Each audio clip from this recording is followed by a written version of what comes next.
buenos días. Muchas gracias por estar ahí, que bueno, vamos, poquito a poquito os iréis uniendo.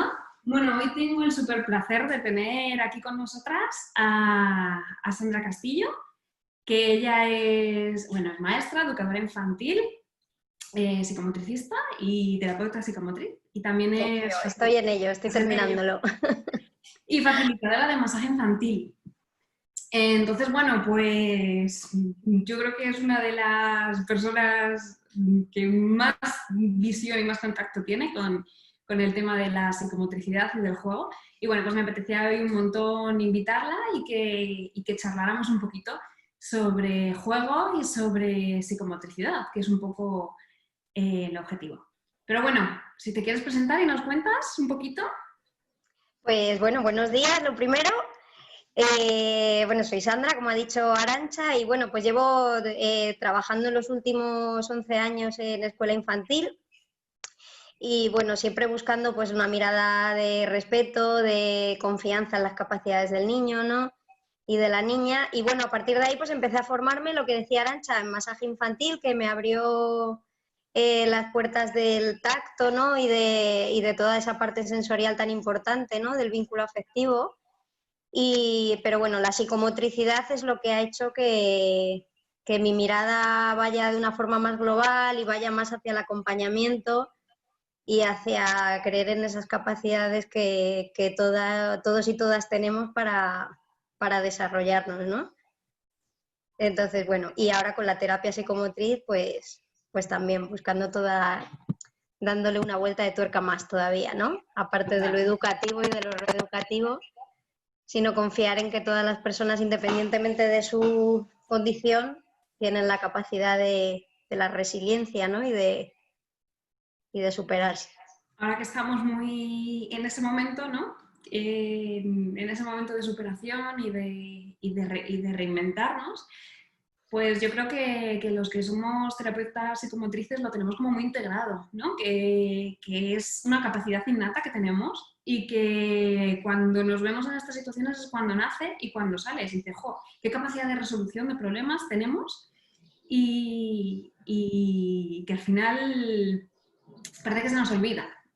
Y si se nos olvida en el adulto, en los peques se nos queda como súper atrás, ¿no? Es como necesitan nuestra ayuda y tenemos que... Y muchos son... Bueno, nos están pegando las lecciones estas semanas, ¿eh?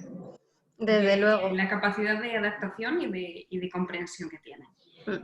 Y muchas veces yo creo que somos conscientes de ello, pero de una forma tan inconsciente, ¿no? Que hay que ponerle como conciencia y darle el valor que tiene a la infancia para que...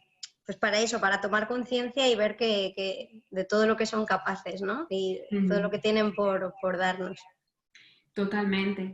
Y yo es una cosa que cuando trabajas con familias me llama mucho la atención y es un poco por lo que abogo y por lo que intento trabajar siempre, tanto cuando trabajo a nivel de más de terapia manual, de fisio, o cuando trabajo más hacia una terapia psicomotriz, tanto ya sea más a nivel grupal como a nivel individual. Es un poco generar la conciencia de la familia de las capacidades del peque, ¿no? La conciencia de abrir un poco la mirada y de tener capacidades a la hora de simplemente observar, que yo creo que es un poco lo que no nos enseñan, ¿no? O algo que nos falta mucha información como adultos, es la capacidad de observación. Y nos encontramos, o yo me pasa mucho eso, ¿no? Que me encuentro con sobre todo mamás o papás que te vienen con peques con problemas en lactancia o cólico de lactante, ¿no? Bebés muy pequeñitos, que hay como una desconexión súper grande entre lo que es un bebé, las necesidades del bebé, lo que es un adulto, lo que es una maternidad, paternidad, y yo creo que el principio va por ahí, ¿no? Que al final tuviéramos esa información coherente y consciente de crianza, que es verdad que cada vez hay más información de una crianza más consciente. Sí, totalmente. Además, yo creo que hay una parte importante ahí, es que hablamos de confiar en las capacidades del niño y de la niña, pero también hay que confiar en las propias capacidades, ¿no? Si uno no confía en sí mismo, en su instinto natural para eso, pues difícilmente va a poder confiar también en el otro, ¿no? Totalmente. Y la labor de trabajo personal que tiene que hacer la familia. Eso Cuando, es lo más importante. Para poder cuando observar y acompañar al otro tienes que poder observarte y escucharte a ti mismo, ¿no? Yo creo que esa es la parte fundamental, además de la formación, ¿no? En psicomotricidad y en todos los ámbitos de la pedagogía o de la terapia. Para poder acompañar al otro tienes que saber en qué punto estás tú, ¿no? Y reconocerte. y qué importante es cuando nos formamos, sobre todo en terapia psicomotriz, la caña que te dan de trabajo personal. O sea, que tú dices, si yo venía aquí a una formación de terapia ¿Dónde me he psicomotriz metido, para no? tener recursos y me voy llorando todos los días. Y me ¿Qué está voy pasando? haciendo el pino todos los días del revés, ¿no? Eso es. Y luego dices, Pero qué jope, ¿a qué hora me toca importante es. colocarlo? Claro, pero qué importante es eso, ¿no? A mí me parece fundamental. Esa Es parte de trabajo fundamental. personal es totalmente fundamental para poder estar con el otro. Y yo creo que ese es como el pilar que tenemos que hacer hincapié en familias, ¿no? De poner la conciencia de la importancia de tener información, por un lado, de comprender, porque no es lo mismo tener información que integrar y comprender, y por el otro lado, la escucha, ¿no? El mirar nosotros qué llevamos en nuestra mochila de nuestra crianza, de nuestra vivencia personal cuando hemos sido pequeños, y ver qué puedo hacer diferente o qué otras opciones hay. Y ahí es donde Intentar, estamos. intentar hacerlo desde el no juicio, ¿no? Que al Efectivamente. final no hay peores jueces que nosotros mismos y además tenemos bastante facilidad para juzgar. Y entonces intentar buscar esa parte de empatía y de comprensión con nosotros y con el otro para poder avanzar en eso es importantísimo. Pero la escucha, la observación de uno mismo es básica para poder entender qué nos pasa, ¿no? Totalmente.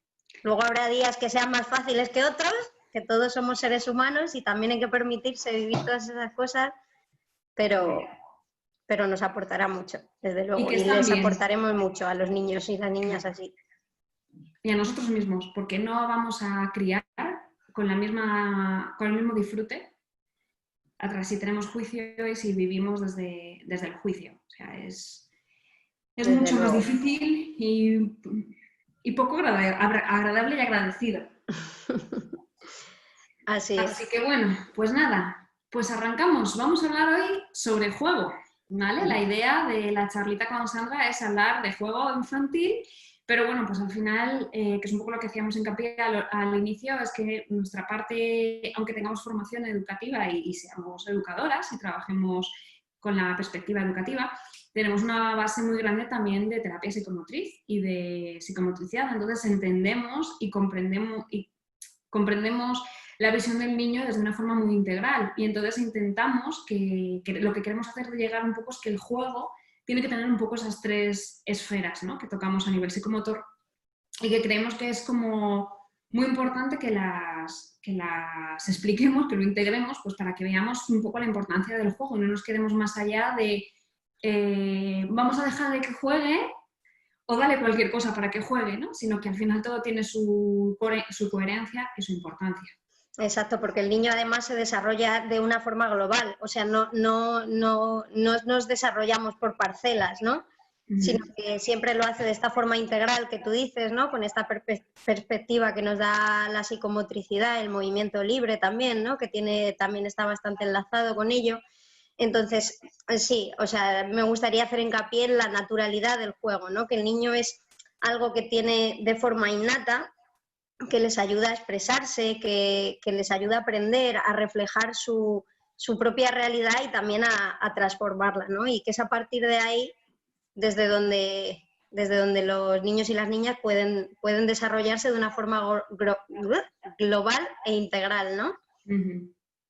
Sí, creo que todavía hay mucho desconocimiento con qué es psicomotricidad, ¿no?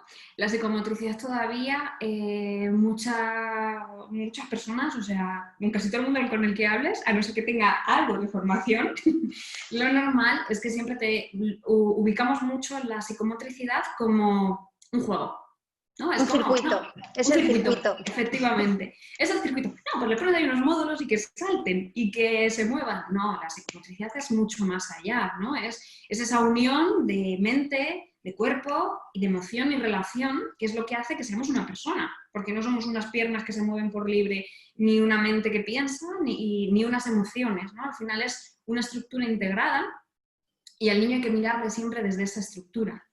Exacto, y comprendiendo y dándole valor también a toda su historia, ¿no? Porque al final todo lo que vamos viviendo y experimentando a lo largo de nuestra vida, pues hace su trabajo en nuestro cuerpo físico también, ¿no? Entonces es esta parte de, ¿no? El psicomotricista lo que busca es esto, es esta lectura de cuerpo, ¿no?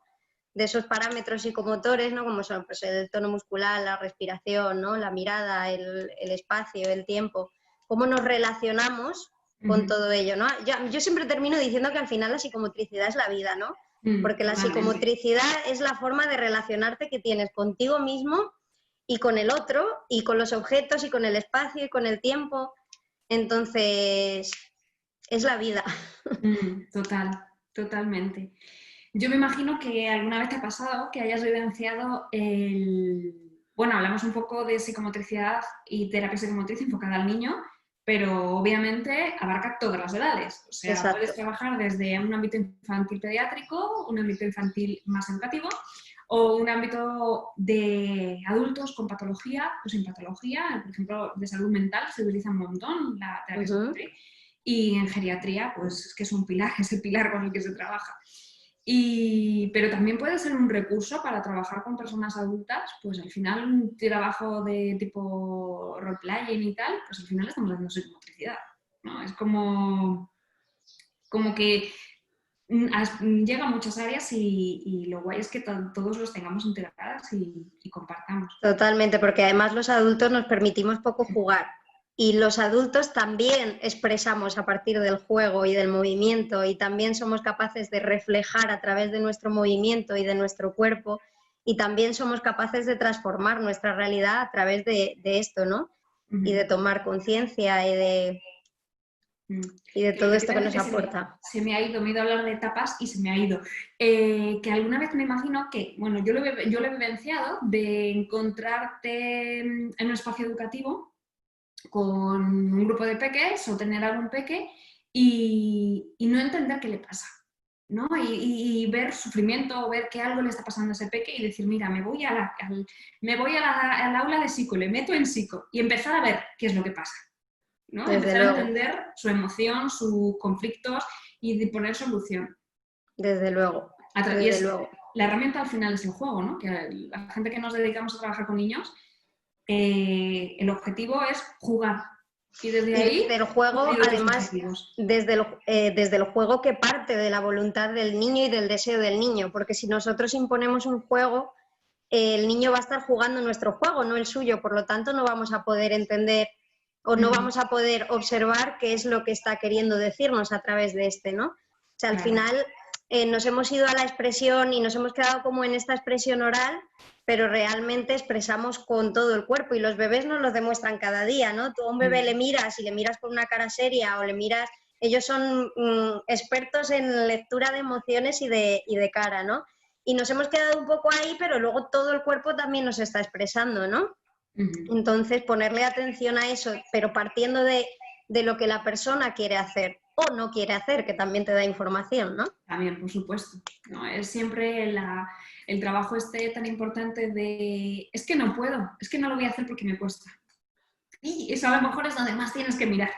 ¿Por qué te cuesta? ¿Para qué? ¿Por qué estás haciendo eso? ¿No? Que al final es una herramienta súper potente.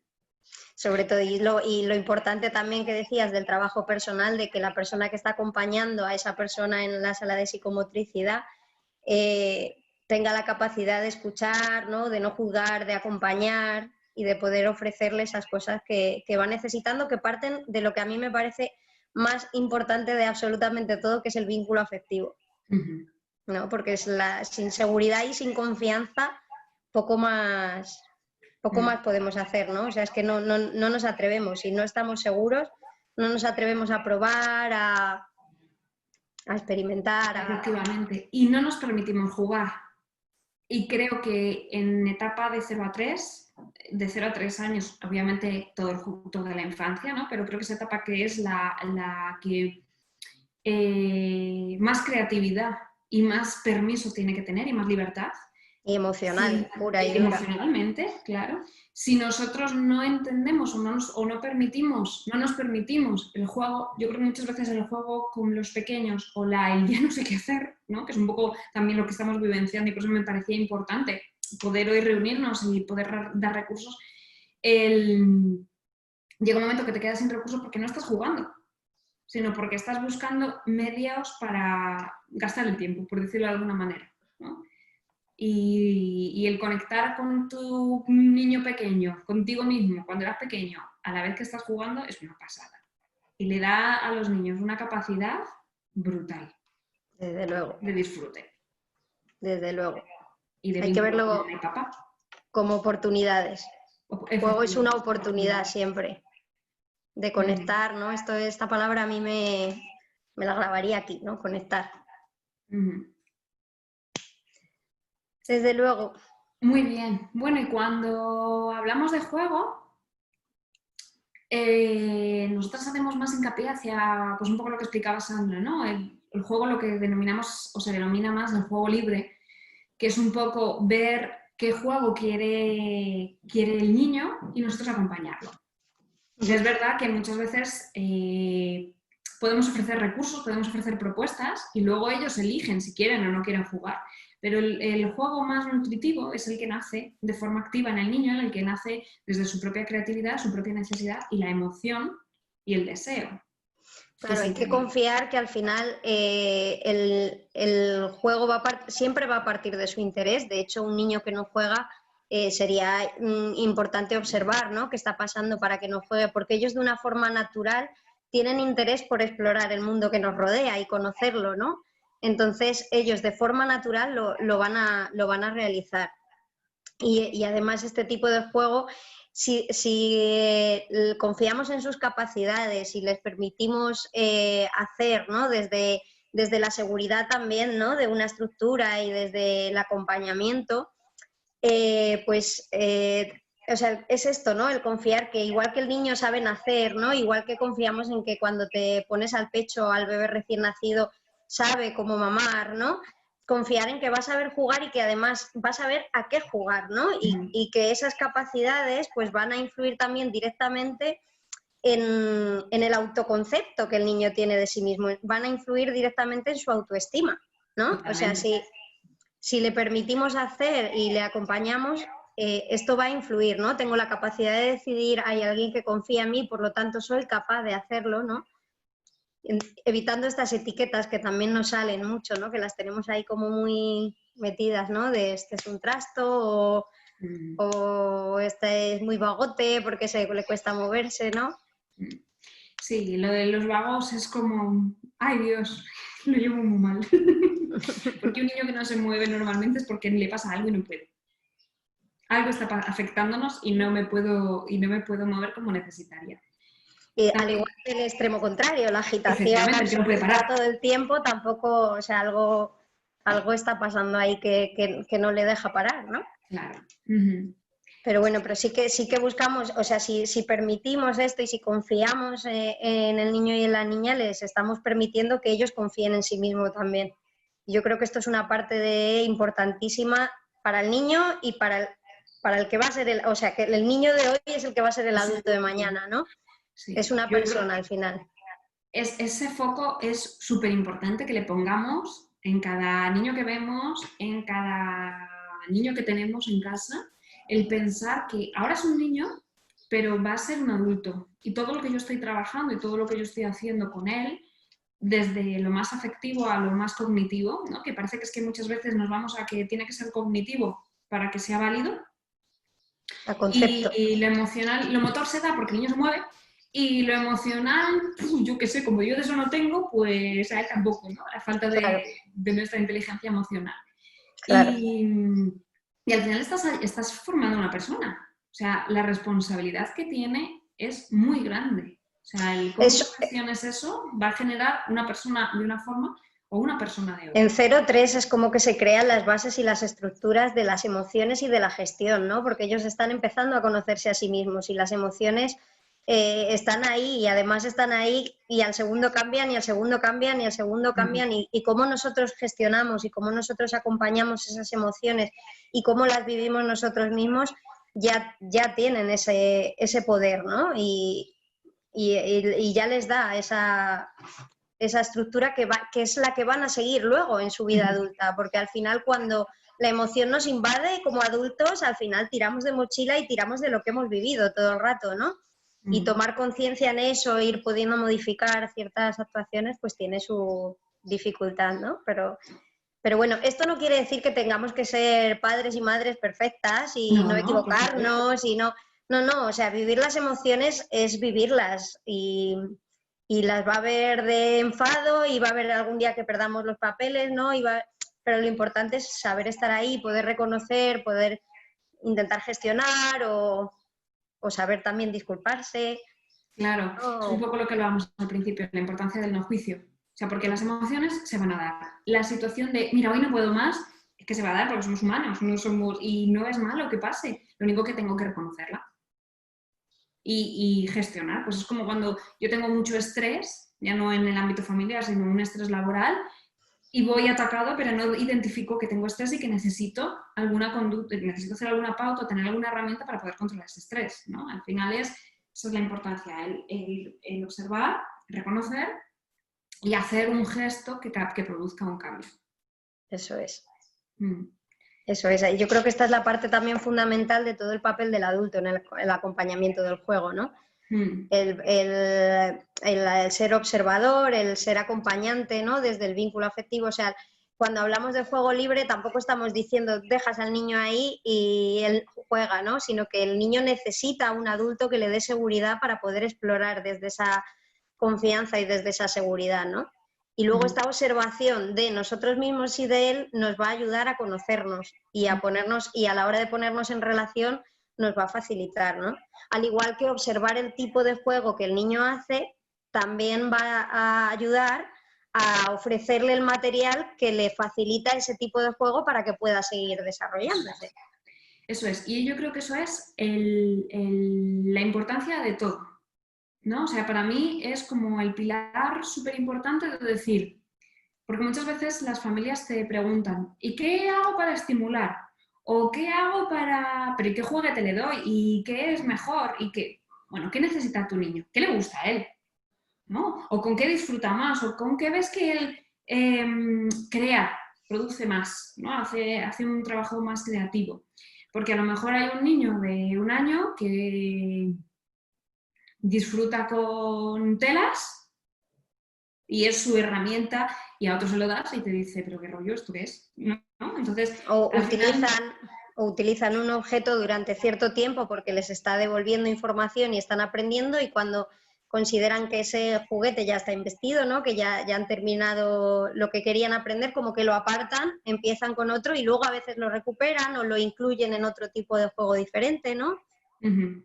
Por eso yo creo que era un poco la idea, ¿no? De hoy, de hacer un poco de recorrido, ¿no? Un recorrido desde el bebé que nace hasta aproximadamente los 2-3 años, ¿no? De los tipos de juegos que van alcanzando a nivel general, o sea que todos parten un poco de esta exploración, ¿no?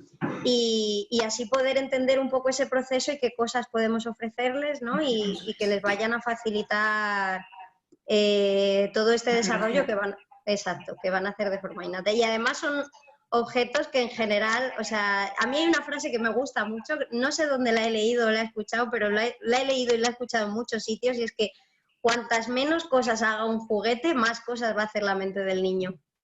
Eso me parece importantísimo. Totalmente. Y lo que decimos siempre, ¿no? Súper regalazo. Y solo juega con la caja. Claro, porque lo que le mola, la caja le da muchas más posibilidades creativas que a lo mejor el juguete que tiene luces, colores, o sea que es que lo que le produce es una sobreestimulación que no le permite. Resulta incómodo.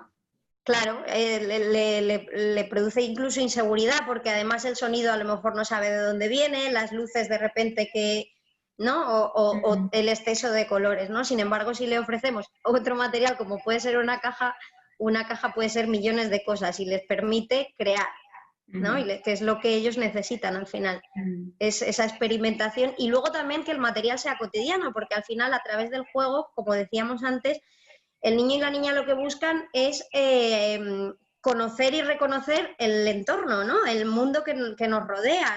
Para nosotros una cuchara es una cuchara, pero para ellos una cuchara al principio no saben lo que es, ¿no? Cuál es su función, ¿no? Y les ofrece una serie de características que le aportan, ¿no? Sensaciones y que le ayudan a conocer un poco el mundo en el que estamos. Sí, y algo que es una cuchara, que para nosotros una cuchara es una cuchara, no vemos más opciones, ellos son información sensorial, información auditiva. O sea, sensorial me refiero a nivel táctil.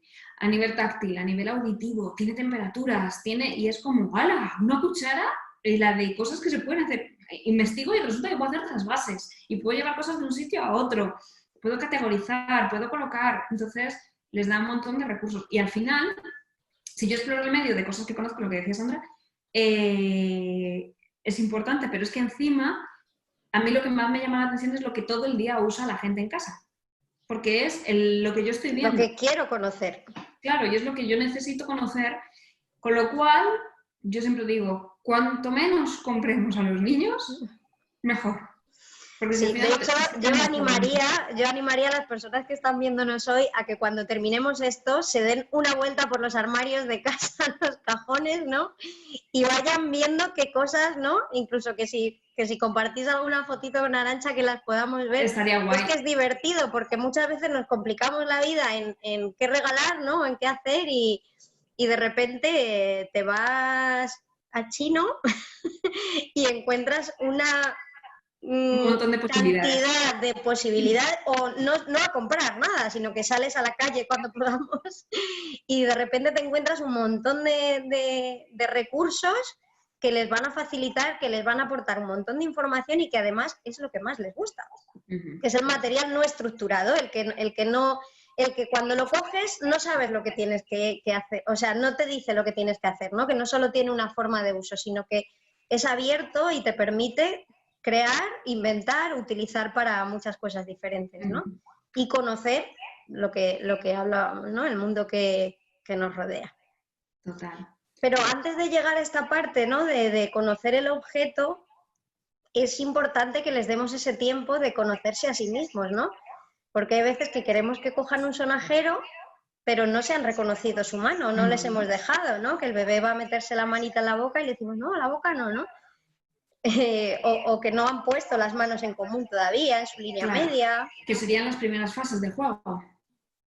Exacto, o sea, yéndonos al primer semestre aproximadamente, podremos dar pinceladas de edades aproximadas, pero es importante que tengáis en cuenta que son estudios generales y que cada niño tiene su propio desarrollo individual y que eso no quiere decir que vaya por delante, que vaya por detrás, no tiene por qué significar nada, simplemente que cada uno tiene un nivel de desarrollo y va a un ritmo y a un tiempo que es importante respetar.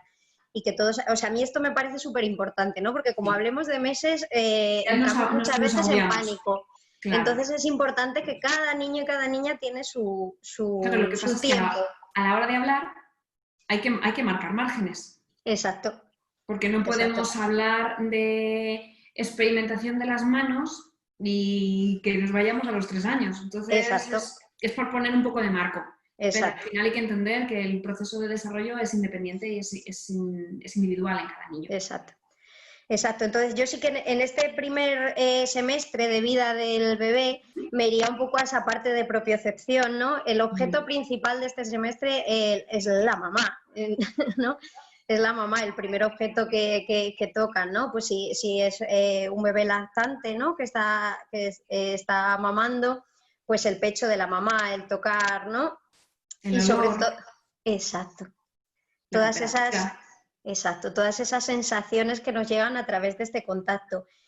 Y su propio cuerpo, ¿no? Porque cuando, pasan de estar en un ambiente acogedor, ¿no? Con todos los límites que tiene las paredes uterinas, ¿no? Estar en esta burbujita flotando, ¿no? En el agua, a un medio completamente diferente en el que hay gravedad, Y la gravedad les ofrece también otras sensaciones, ¿no? Pues como estar tumbado en la cunita o en el suelo, que es duro, ¿no? Y que les ofrece otras sensaciones y les ayuda a esos movimientos que van generando al principio de forma... Claro, estos movimientos que al principio son... no son buscados, ¿no? Pero que van ofreciéndole la información de que es él el que puede, o ella los que pueden dirigir esos movimientos, ¿no?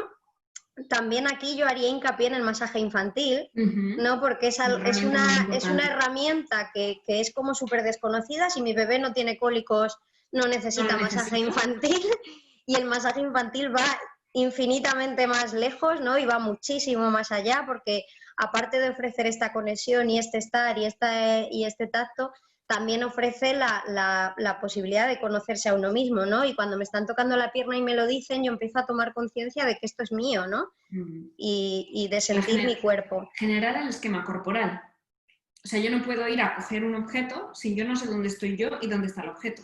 Exacto. Y que luego el cuerpo existe dos veces, ¿no? Existe lo físico y existe lo que tú... En el esquema mental, a nivel cortical. Claro, entonces tengo que integrar lo que yo estoy sintiendo con que es una parte de mi cuerpo a nivel más cortical.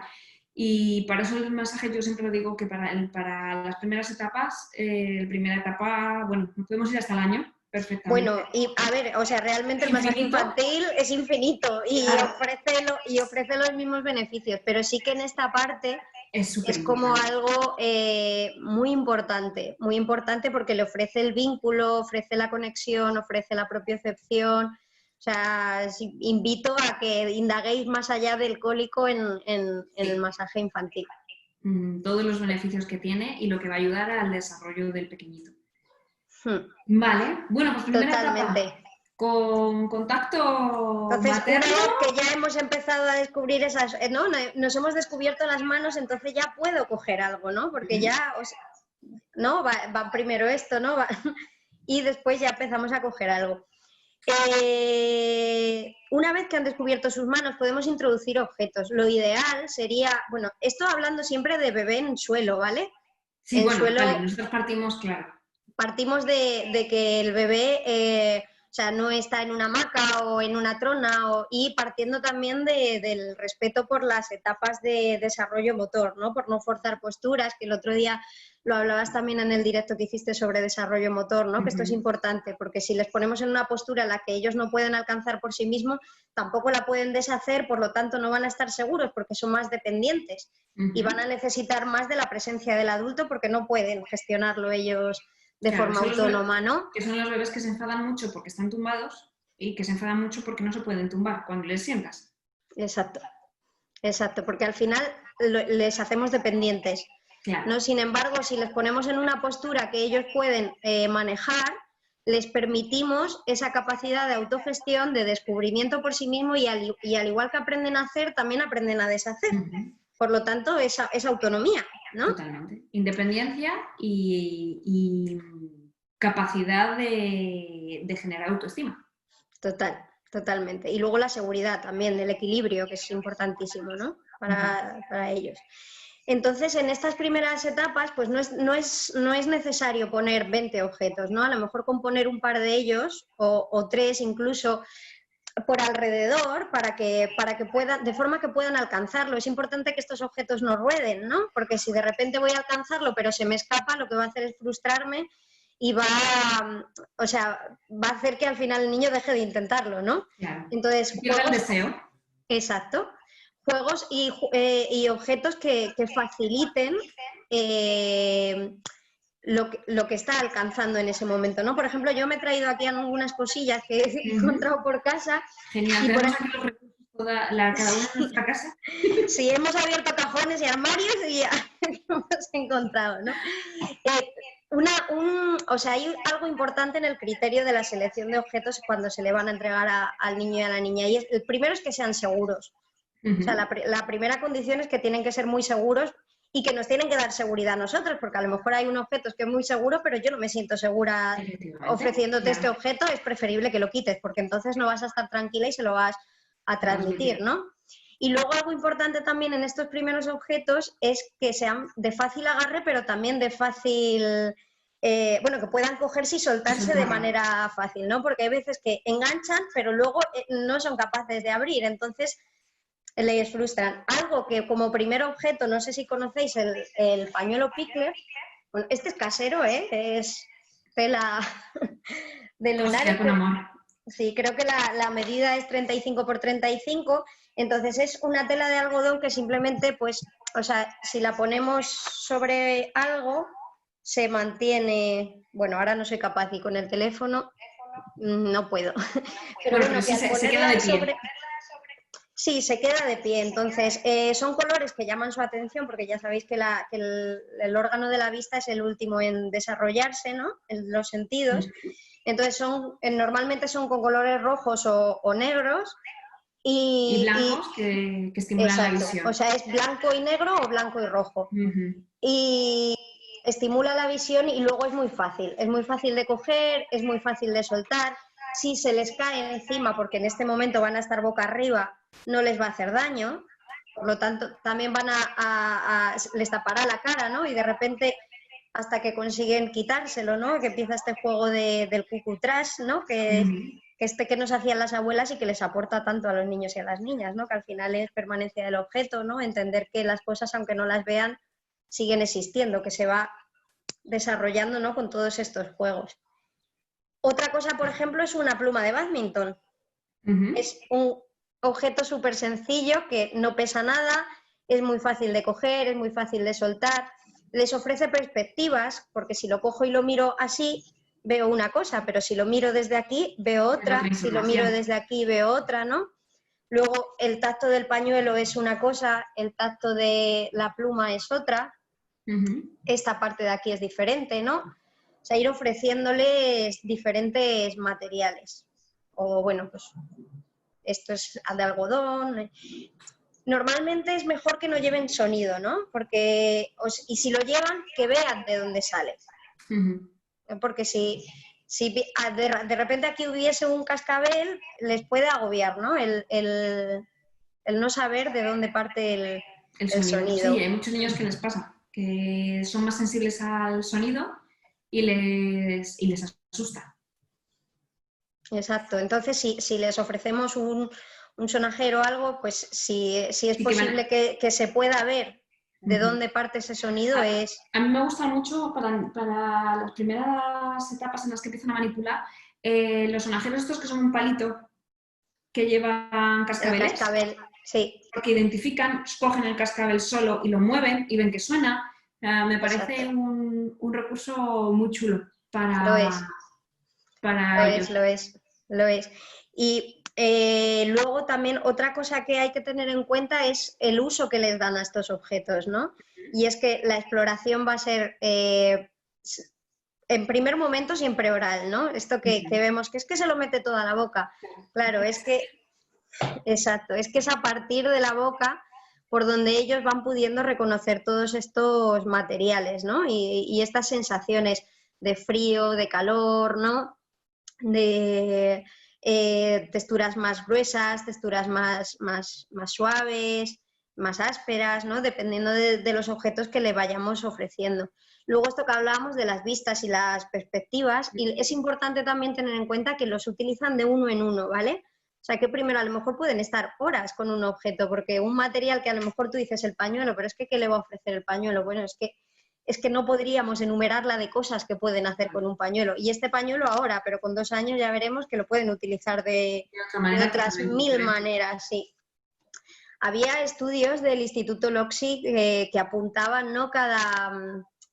cada cosa que el niño iba haciendo con un objeto durante cada minuto, ¿no? O cada pocos segundos. Y habían registrado con un objeto más de 70 y pico formas de utilizarlo en un periodo de tiempo corto. O sea, si observamos, a mí es que me encanta sentarme a observar lo que hace un niño con un objeto, me parece maravilloso. Me parece brutal. Total. Y luego también algo que hacen mucho es el juego este de dejar caer, ¿no? cojo y dejo caer, ¿no? Entonces ahí ya entran en juego objetos pues, con más dureza, ¿no? Por esto es Un poquito más de importante peso. exacto, por esto es importante el suelo, ¿no? Que a veces que tenemos miedo de que cojan frío y les ponemos en superficies blanditas, ¿no? Que aparte de que no darles la misma propiocepción y no permitirles el movimiento de la misma forma, también estamos limitando el juego con objetos, porque no es lo mismo tirar una cuchara al suelo que a una colchoneta, porque El el sonido ruido no es... cambia y las sensaciones son diferentes. Exacto, es totalmente diferente. Entonces, si puede ser suelo o una tela que sea muy tensa, ¿no? Para que también esas arrugas no le impidan el movimiento que va creando. Pero bueno, este juego también de dejar caer es algo que también aparece, ¿no? Que les va produciendo sonidos y van probando, lo cogen, ¿no? Sí, también es una manera de empezar a iniciar la lógico-matemática, ¿no?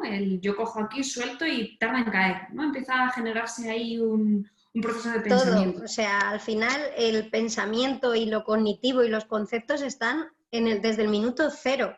Lo que pasa es que tenemos esta idea de que tenemos que enseñarle, ¿no? Y no es así, es que al final, a través de la propia experiencia, es como todo esto les llega de forma, o sea, es pensarlo, ¿no? O sea, nosotros cuando aprendemos a conducir, en la autoescuela nos cuentan todo, pero realmente cuando aprendemos a conducir, ¿cuándo es? Cuando te montas en el coche y tienes que pisar el embrague, meter la marcha, girar el volante, mirar por el... ¿no? O sea, al final cuando vives algo es cuando realmente lo integras dentro de Eso. ti. Una Entonces, cosa, lo que decía al principio, una cosa es aprender y otra cosa es integrar. exacto, La integración se consigue con la vivencia totalmente. y eso es lo que hay que permitir. Exacto, y vivirlo con el propio cuerpo, ¿no? Y del propio interés, porque no es lo mismo si yo aprendo algo que tú me estás diciendo que aprenda, a si yo aprendo algo que estoy buscando aprender, o sea, que quiero conocer y que quiero experimentar y que quiero explorar, ¿no? Pero el aprendizaje que se crea, la capacidad de aprendizaje es mucho mayor y del concepto. Y el deseo de aprender. Sí, sí, claro, porque va detrás de un deseo. Exacto. Es como cuando te tienes que preparar un examen de algo que no te gusta o de algo que te gusta. No Uy, tiene se nada queda que ver. mejor. No, es que me interesa. El otro no me Claro, interesa. exacto, eso Con es. ellos es igual. Con ellos igual. Vale. Luego existe también un objeto que es muy interesante, que yo no lo tengo, que es la pelota también, bueno, es la pelota Pickler también, porque está estudiada en el Instituto Loxi, que es una pelotita de mimbre que no rueda, pesa muy poco y les facilita muchísimo el poder coger y soltar, porque pueden cogerlo por los agujeritos, exacto. Y es una pelota que no rueda y que luego más adelante también les ofrece más posibilidades, ¿no? Pero que es algo muy interesante en estas primeras etapas. El tema Sí, del pañuelito y la pelota. sobre todo también cuando empiezan a hacer el trasvase, pasarse el objeto a través de la línea media, el pasar un objeto de una mano a otra mano, que tiene que ser algo que sea fácil de coger. Y para mí esa pelota es lo mejor porque les damos normalmente objetos grandes que no son capaces ni No de... pueden. Solo pueden cogerlo con dos manos y se quedan, pueden gestionar poco el juego, ¿no? Y un objeto chiquitito con el que yo puedo meter un dedito y desde ahí me lo llevo a la otra mano, pues estamos Y que hablando no de... pesa. Claro, y no pesa. Y me Y estamos permite... favoreciendo además todas las conexiones de hemisferios cerebrales. O sea que al final piensas, bueno, es que está cambiando la cosa. No, pero es que cambiar la cosa de una mano a otra es un mundo dentro de todo el sistema nervioso, de conexiones cerebrales. O sea, al final el beneficio es incalculable. Claro, claro. Es una forma de empezar a trabajar la lateralidad, porque la lateralidad no es mano derecha, mano izquierda, es integrar los dos hemisferios Exacto, en el cuerpo. exacto.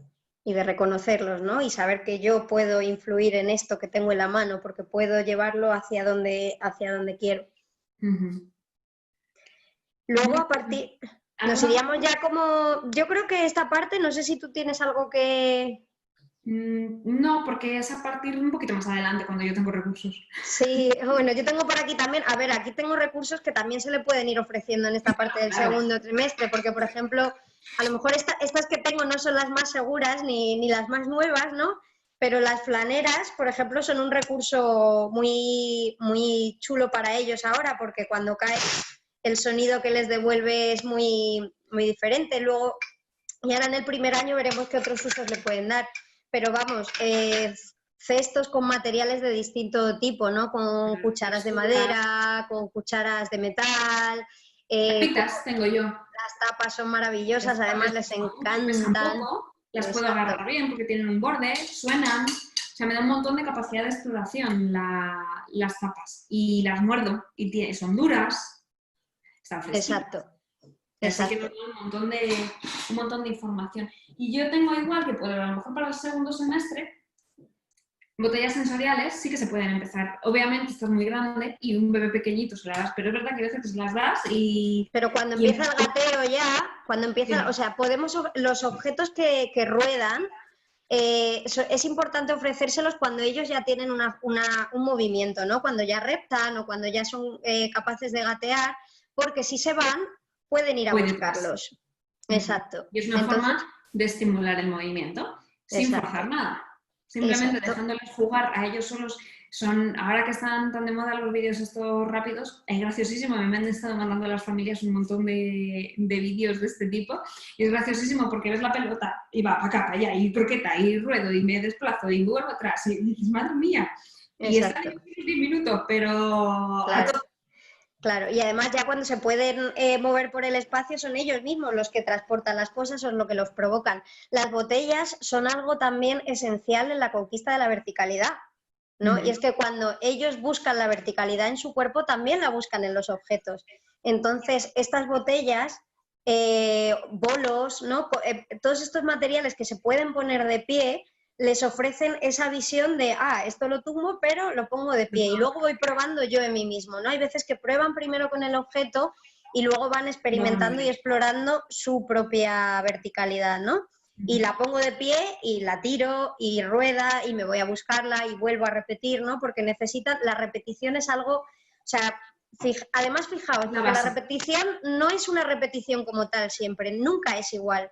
Siempre hay un mínimo detalle que cambia en esa repetición. A lo mejor es la posición del dedo meñique al coger el objeto, ¿no? Pero siempre hay algo que cambia en esa repetición que se hace en el juego. Por eso es tan guay el papel del observador, ¿no? De ver qué estás pidiendo, qué estás necesitando. ¿Estás empezando a tirar objetos? Pues te voy a dar objetos que suenen y que puedas coger, ¿no? ¿Estás empezando a poner cosas de pie? Pues te voy a ofrecer los yogures Actimel estos, o te voy a ofrecer cosas que te permiten desarrollar ese juego, ¿no? Que lo que le está ofreciendo es pues ese desarrollo óptimo, ¿no? Y esa exploración activa del entorno y de uno mismo. Cuantas más exploraciones hagan con diferentes objetos o con diferentes recursos, más van a integrar el aprendizaje de lo que están aprendiendo. O sea, porque las posibilidades aumentan un montón. No es lo mismo coger un objeto que coger otro. Aunque yo haga el mismo gesto motor, la información es totalmente diferente y me va a hacer aumentar mi capacidad de integración del movimiento, del gesto o del aprendizaje que estoy vivenciando. Entonces, por eso, cuanto más podamos ofrecer objetos diferentes, más información les va a llegar. Sí, y además luego, bueno, a partir del año, perdón, empiezan también como a relacionar los objetos entre sí, ¿no? Ya empiezan, primero cogen uno con cada mano, ¿no? Y los exploran de forma diferente y luego empiezan a ponerlos en relación. A lo mejor empiezan a golpear uno contra otro y de repente un día son capaces de meter uno dentro de otro y empiezan aquí esto de los tamaños, ¿no? De probar, este cabe aquí, pero este no cabe, ¿no? Y van explorando y van buscando, que es todo este pensamiento lógico-matemático también. O esta parte de construcción, ¿no? Que empiezan a lo mejor con 2 piezas y luego van aumentando cada vez un poquito más. El meter, el sacar... De crear y destruir, que eso también es otra gran importantísimo también. Y en esta fase sería importante ofrecerles materiales que sean contenedores, ¿no? O sea, de diferentes tamaños. Hay un material que es prácticamente gratuito y que es maravilloso porque les ofrece muchas posibilidades, que son las latas de atún con abre fácil, que no cortan. Que no implican riesgo. Exacto. Estas latas, después de lavarlas, son maravillosas porque son contenedores, pero también les sirven como construcciones, pero también les sirven para alinear, son frías, ruedan incluso también.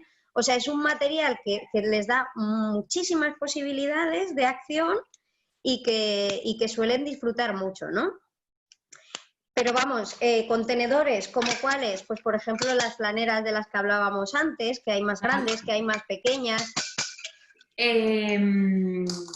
Boles que, bueno, pues los hay de madera, los hay de un montón de cosas que también damos información, porque el plástico es la típica cosa que uno pues no siente mucho.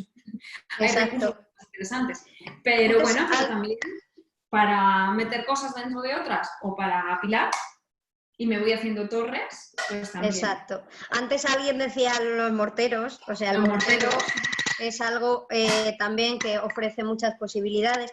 Esto que decías de los boles, o sea, hay un recurso también, los vasos de plástico que son seguros, yo tengo estos de los festivales, pero les ofrecen esa posibilidad de construir, ¿no? También, y esta parte de alinear, ¿no? Que es un juego que está más cerca ya del año y medio, ¿no? Aproximadamente los 18 meses o así empieza este juego de alinear. Y alinear lo hacen de varias formas. Lo hacen de abajo a arriba y también lo hacen de izquierda a derecha. Y si pensamos en cómo escribimos, lo hacemos de izquierda a derecha. Por lo tanto, la lectoescritura ya está tocándose en esto, ¿no? Porque es lo que hablábamos. Primero el esquema corporal y luego lo demás, ¿no?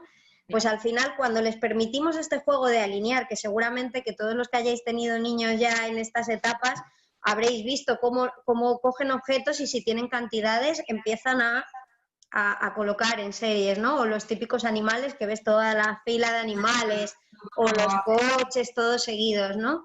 Es esta necesidad de ir ordenando también, al igual que de esparcir, ¿no? Porque ellos cuando juegan necesitan esparcir y necesitan que el adulto sea el que vaya recogiendo otra vez, ¿no?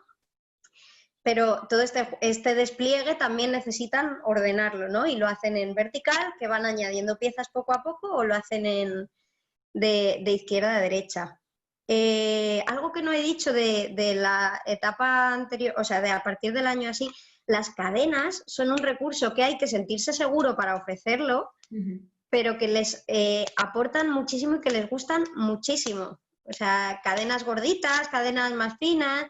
Y además con las flaneras son divertidísimas porque hacen sonido, ¿no? Van cayendo lentamente o caen muchas. O también este juego de empezar a trasvasar que hablábamos antes, ¿no? De ver que este cabe aquí, pero cuando lo meto en este es mucho más grande y me sobra más espacio, ¿no? Las anillas de las cortinas, en los bebés también, si les ponemos una cinta de raso, una anilla de cortina, exacto, es fácil de agarrar, no pesa. Y las sensaciones de las cintas que también les da una información diferente. Con una mano siento una cosa y con la otra mano estoy sintiendo otra. Exacto. Los rulos, los rulos de diferentes tamaños, más gorditos, más finitos, también les ofrecen muchas oportunidades, ¿no? Todo el material que no sea, o sea, lo que digo es iros por casa, empezar a abrir cajones y a ver qué cosas, exacto, son joyas absolutas. Otro contenedor, los botes de leche. Maravillosos también.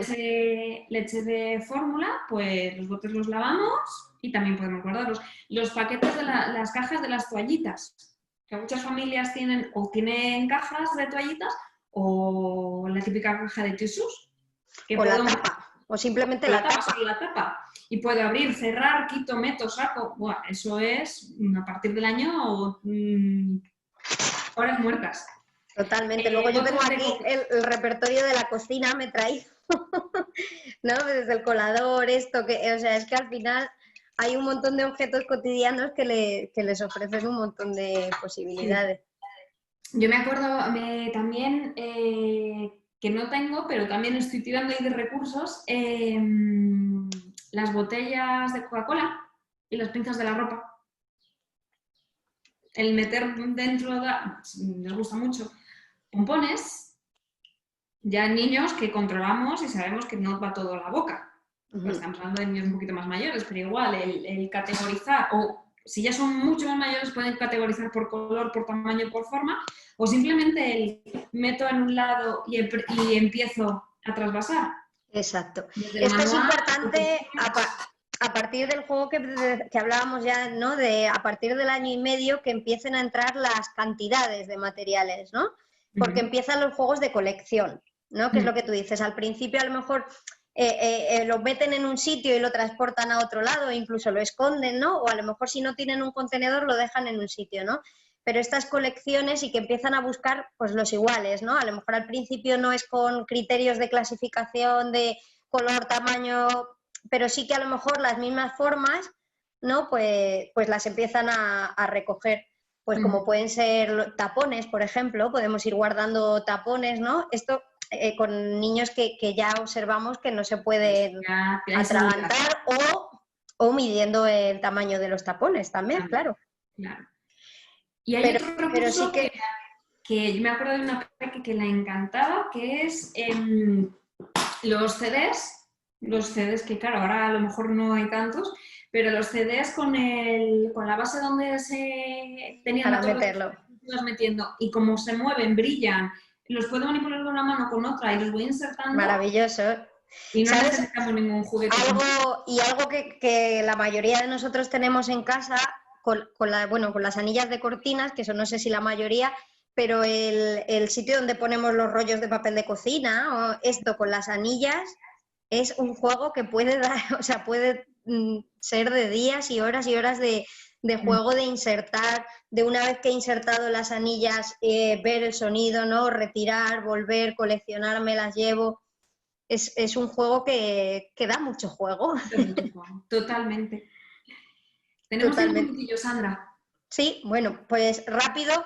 También los contenedores grandes, ¿no? Yo he cogido este, por ejemplo.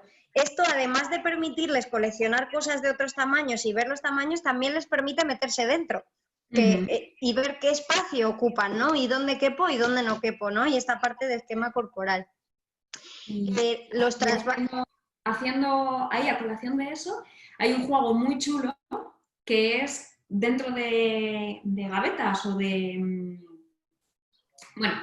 de cestos, sí, texturas. Y jugar con pasta, jugar con cosas de la naturaleza que me las meto a casa. Justo iba a decir eso, intentar que sean de más grande al principio a más pequeño. O sea, al principio a lo mejor puedes utilizar piedras o lacitos de pasta, ¿no? Y luego ir bajando, ¿no? Pues ya te vas a judías, a garbanzo, lenteja, grano de arroz, arena, ¿no? Harina. Que poco a poco les vaya proporcionando eso. Y eso con coladores, con cucharas, con latas, con sitios donde poder meter, donde poder trasvasar. Es una forma muy casera de hacerse un parque ahora. De arena. De arroz, o de lo que sea. De harina si tienes mucho espacio y ganas también. Pero es una forma de esos areneros que ahora no podemos utilizar, pues sería la forma casera de poder hacerlos. También. Y luego, como a partir de los 2 años, ya entraríamos, aparte, o sea, este juego lo van repitiendo, o sea, no quiere decir que lo que han hecho en el primer año no lo vuelvan a repetir después, ¿no? O sea, es todo como un recorrido que van volviendo y yendo, ¿no? Y mejorando, ¿no? O sea, como que la calidad o la permanencia en ese juego va aguantando durante más tiempo o va siendo cada vez más complicada, ¿no? Le van metiendo dificultad. Y luego a partir de los 2 años entraría aproximadamente el juego simbólico por imitación, ¿no? Y es cuando ya vemos que empiezan a coger la cuchara y el boli y a usarlo de teléfono, ¿no? El dar de comer a los bebés. Exacto. Pillan. Exacto. Es la representación de lo que viven a través del juego. Entonces aquí cobran importancia los bebés, ¿no? Los muñequitos de bebés, las telas de diferentes tamaños, ¿no? O sea, volvemos al pañuelo, ¿no? Del principio, que también les ayuda el colocar unos encima de otros, intentar doblar, pero también les sirve para tapar al bebé, para taparse ellos. Para disfrazarse. Exacto, toallas grandes. Bueno, disfrazarse un poquito después, ¿no? Bueno, sí, a partir de... sí, esta parte yo creo que iría un poquito más adelante. Pero sí para experimentar con su cuerpo, ¿no? Taparse con la toalla, enrollar al bebé, ¿no? Una toalla grande, telas de diferentes texturas, pesos, dimensiones, les ofrecen muchas posibilidades. Pues todas las cocinitas y luego a partir del material no estructurado ellos van a sacar ese juego. O sea, da igual que no tengan cocinitas como un plato, una cuchara. Oh. Bueno, seguimos por aquí. Nada, que sí que lo van a seguir haciendo. Sí, como luego lo vamos a compartir. No te oigo. Ahora. Que digo que como vamos a compartirlo luego, que se inspiren. Nada, que al final es esto, el que aunque no tengas las cocinitas, o sea, sí que ellos van a encontrar esa forma de jugar, porque van a coger, yo qué sé, la pluma y van a coger esto y lo van a utilizar. Simbólicamente al final va a ser lo mismo, aunque no tengan el material. El material Exacto. Entonces, al final es como que no olvidar que el desarrollo es un todo y que va relacionado también con el movimiento y con absolutamente todo. Genial. Pues nada, muy interesante y un montón de recursos. Totalmente. Así que bueno, que espero que la información y los recursos les lleguen a todas las familias y que sea, sobre todo eso lo que hablábamos del origen, ¿no? El abrir la mirada y que no nos quedemos más allá de un juguete y más allá de algo que suena y se ilumina, sino de todas las posibilidades con las que un pequeño puede jugar y puede crear. Exacto, que al final el objeto sea el que se adapte al nivel de desarrollo del niño y a sus necesidades, ¿no? Que le permitan la creatividad, y luego pues esto, ¿no? De creer en las capacidades, confiar, no etiquetar, permitir el juego que nace del deseo y el adulto como acompañante en el proceso. Muy importante. Y como seguridad y como vínculo. Y lo cotidiano, los juguetes cotidianos y que menos es más. Que es como Eso la es. frase final, ¿no? Menos es más. Cuantas menos cosas hace un juguete, un objeto más hace. Claro. Así que nada, pues nada, muchísimas gracias, Sandra, A ti. por este ratito, por contar cosas tan chulas, porque al final, yo creo que la información del juego está muy, muy limitada, ¿no? Y hay grandes cosas de las que podemos aprender, de las que podemos tirar y que, bueno, que abramos la mente. Y a ver si con esta charlita va bien para que las familias abran un poquito más. Bueno, familias, hablamos de familias porque al final es un poco a los que llegamos, pero habrá más gente, educadores, gente que trabaja con peques, que al final volvemos a lo mismo, ¿no? Vamos a ampliar un poco la observación del niño, su necesidad, y desde ahí vamos a ofrecer para que Exacto. el desarrollo sea lo más idóneo y lo más nutritivo posible. Exacto. Y vamos a confiar en los peques, en sus capacidades y vamos a poner el foco ahí en las capacidades, ¿no? Que muchas veces lo ponemos en las cosas que nos faltan y donde no llegamos. Y sin embargo hay muchas cosas que nos dejamos por el camino por no fijarnos en todas las cosas a las que sí llegamos y que sí somos capaces. Muchas gracias por hacer un hueco a esto. Nada, súper importante. Y nada, pues un placer tenerte por aquí. Muchas gracias. Un abrazo muy fuerte.